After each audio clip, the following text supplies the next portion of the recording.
ॐ कूजन्तं राम रामेति मधुरं मधुराक्षरम् आरुह्य कविता शाखां वन्दे वाल्मीकिकोकिलम्। वाल्मीकिर्मुनिसिंहस्य कवितावनचारिणः शृण्वन् रामकथानादं को न याति पराङ्गतिं। यः पिबन् सततं रामचरितामृतसागरम् अतृप्तस्थं मुनिं वन्दे प्राचेतसमकल्मषम्। गोष्पदीकृतवारीशं मशकीकृतराक्षसं रामायण महामाला रत्नं वन्दे नीलात्मजम्।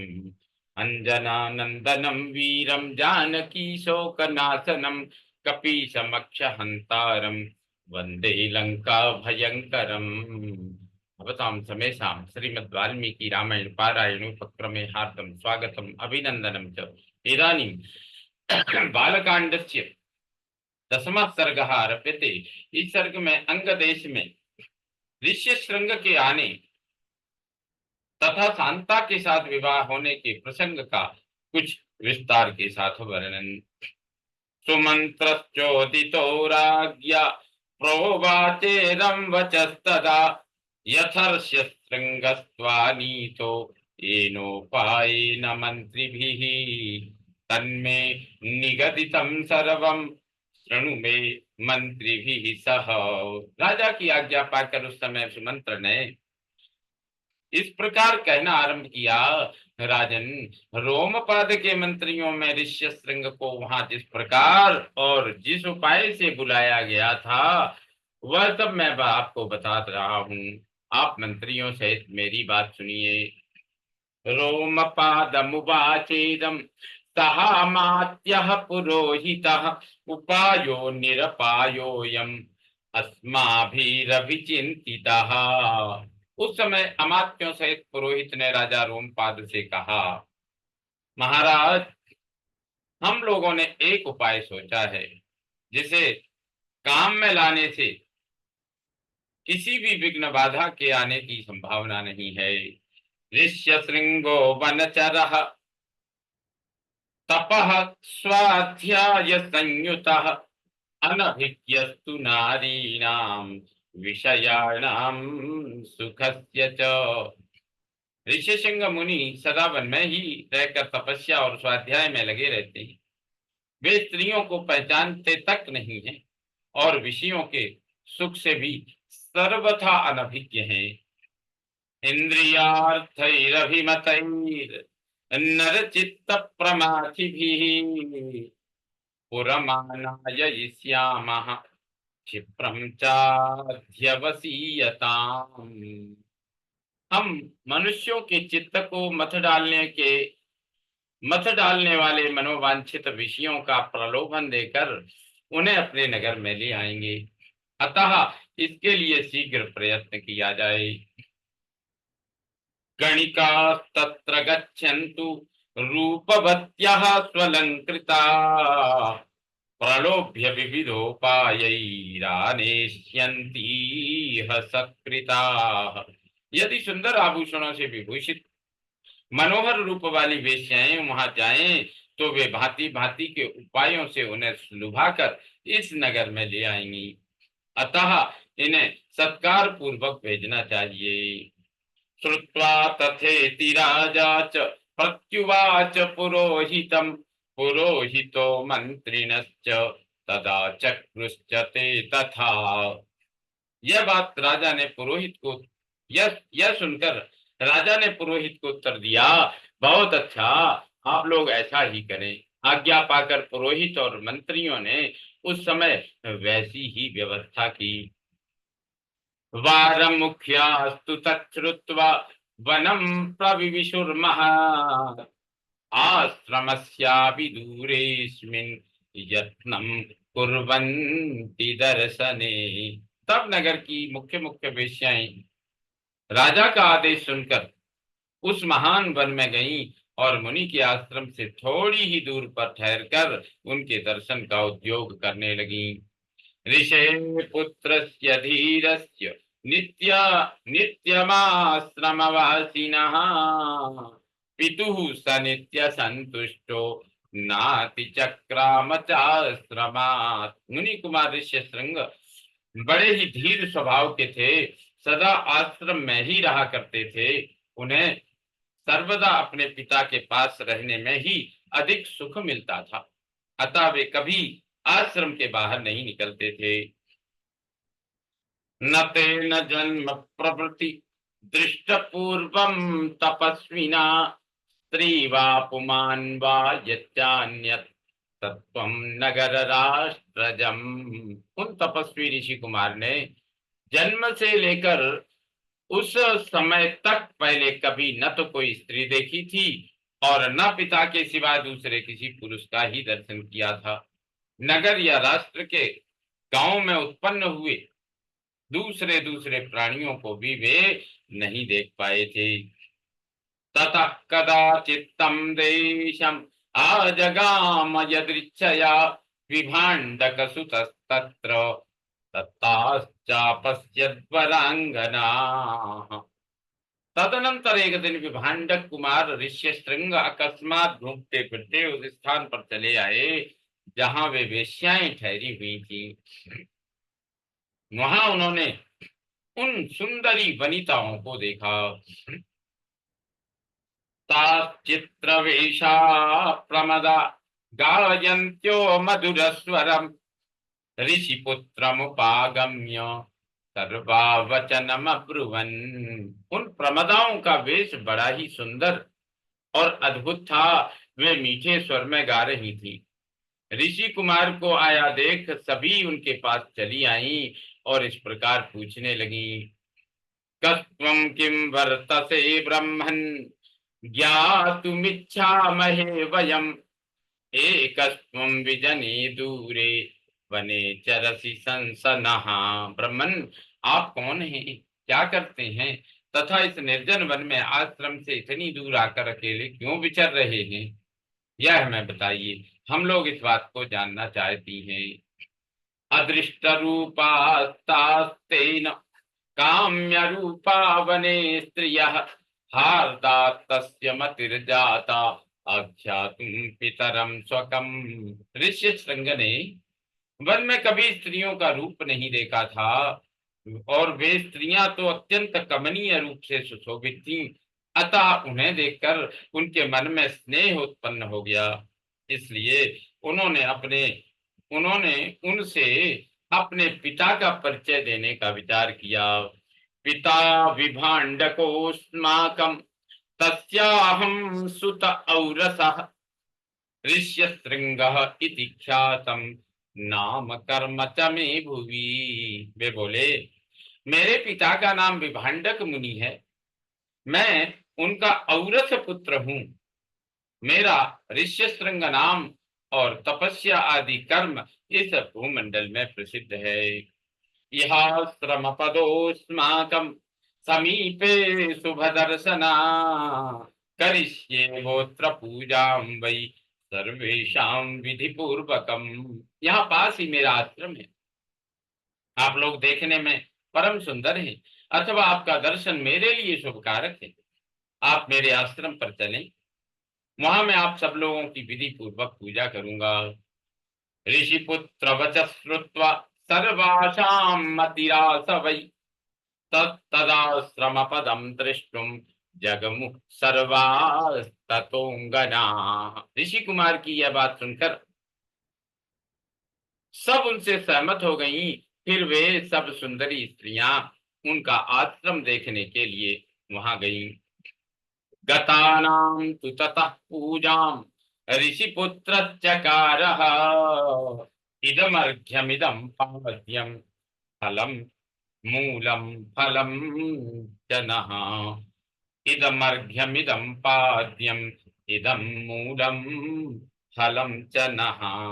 वहां जाने पर ऋषि कुमार ने, यह अर्घ्य है, यह पाद्य है तथा यह भोजन के लिए फल मूल प्रस्तुत हैं, ऐसा कहते हुए उन सब का विधिवत पूजन किया।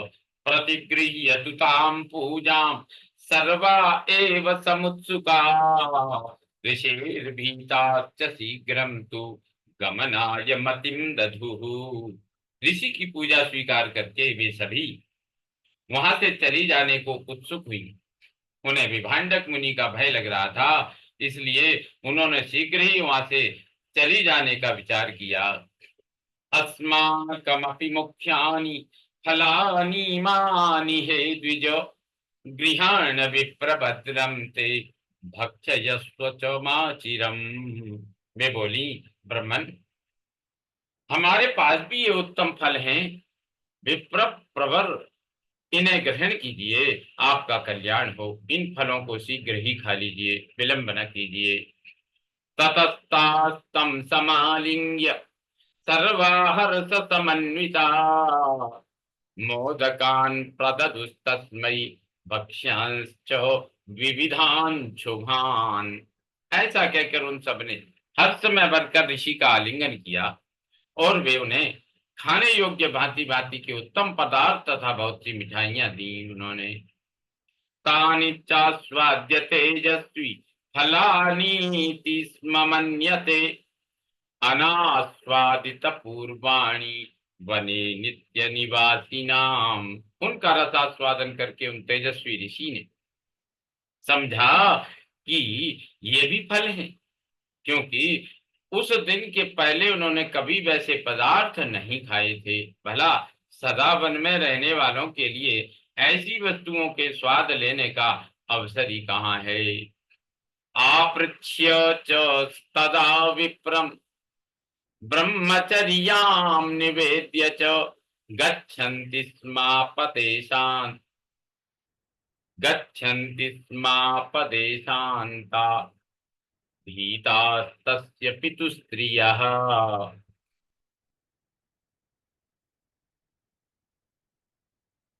गच्छन्ति स्मापदेशात्ता भीतास्तस्य पितुस्त्रियः।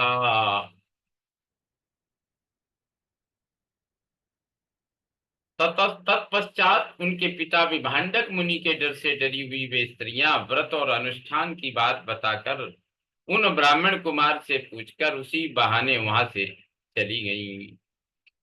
गतासु तासु सर्वासु काश्यपस्यात्मजो द्विजः अस्वस्थ हृदयश्चासी दुःखाद्यो परिवर्तते।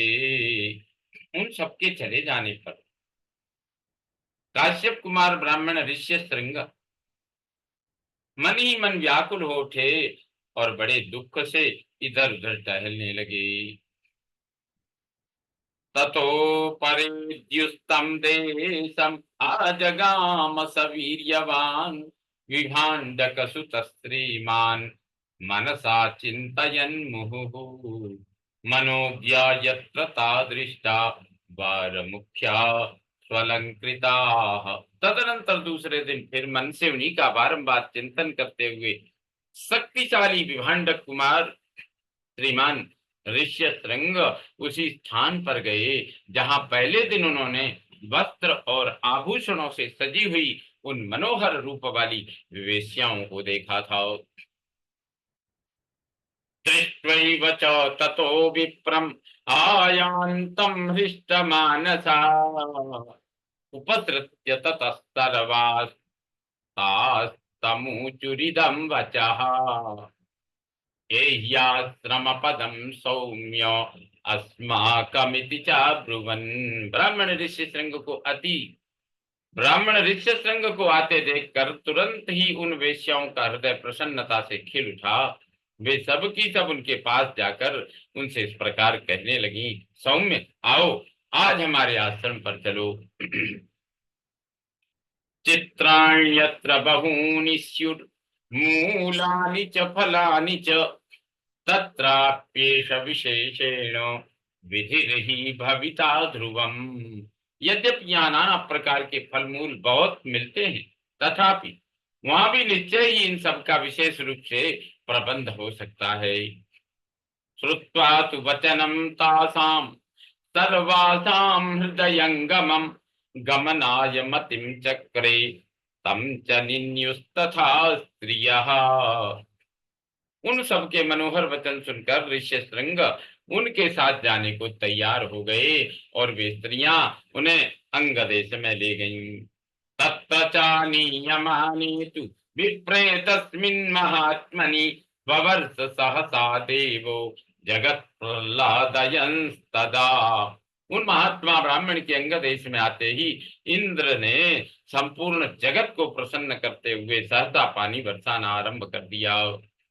वर्षेणैवागतं विप्रं तापसं सनदाधिपः प्रत्युद्गम्य मुनिं प्रह्वः तिरसा च महीं गतः।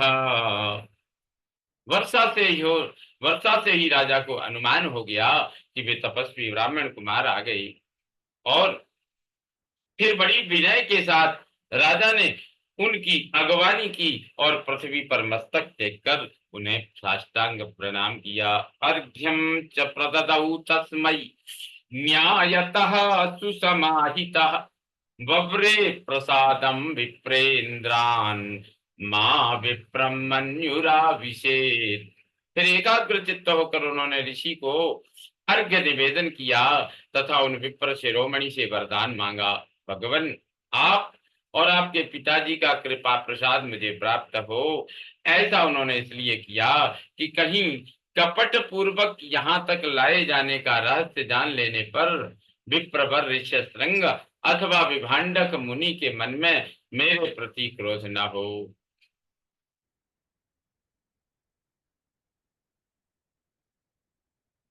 अंतःपुरं प्रवेश्यास्मै कन्यां दत्त्वा यथा विधि शान्तां शान्तेन मनसा राजा हर्षमवापसः। तत्पश्चात ऋष्यशृंग को अंतःपुर में ले जाकर उन्होंने शांत चित्त से अपनी कन्या शांता का उनके साथ विधि पूर्वक विवाह कर दिया। ऐसा करके राजा को बड़ी प्रसन्नता हुई। एवं सन्यवसत् एवं सन्यवसत्तत्र सर्वकामैः सुपूजितः ऋष्यशृंगो महातेजा शांतया सह भार्यया। इस प्रकार महान तेजस्वी ऋष्यशृंग राजा से सुपूजित हो संपूर्ण मनोवांछित भोग प्राप्त कर अपनी धर्म पत्नी शांता के साथ वहां रहने लगे। इत्यार्थे श्रीमद् रामायणे वाल्मीकि आदि काव्ये बालकांडे दशम सर्ग संपूर्णतां याति। ओम पूर्णमद पूर्णमिदं पूर्णात् पूर्णमुदच्यते पूर्णस्य पूर्णमादाय पूर्णमेवावशिष्यते। ओम शांति शांति शांति। सर्वे भवन्तु सुखिनः सर्वे सन्तु निरामया सर्वे भद्राणि पश्यन्तु मा कश्चित् दुःखभाग् भवेत्। ओम शांति शांति शांति। श्री रामचंद्रो विजयते सदाम।